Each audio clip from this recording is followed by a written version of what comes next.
Welcome back. Assuming you've customized the squeeze page and you've set your automation rule, what you can now do is you can get to the thank you page.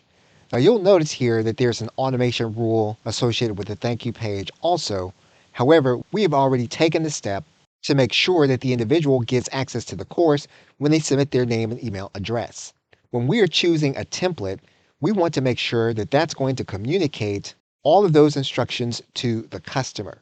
And so we're just going to edit this page. And we want to make sure that, again, in this section, we let the customer know that they need to check their email so that they will get access to the course. We can say other things that we want them to know about us or about their experience. But it's at this point that this is the last thing that the customer will see before they get access to the email giving them the course. Now you'll notice here on this individual page that there's an element that says subscribe to my newsletter. Obviously, you don't want to have that element on your thank you page.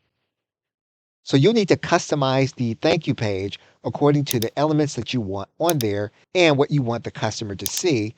And the WYSIWYG editor makes this fully customizable. You will just make the changes and then save them to make sure that your customer will get access to them. Okay, so with that, thanks, and I will see you in another video.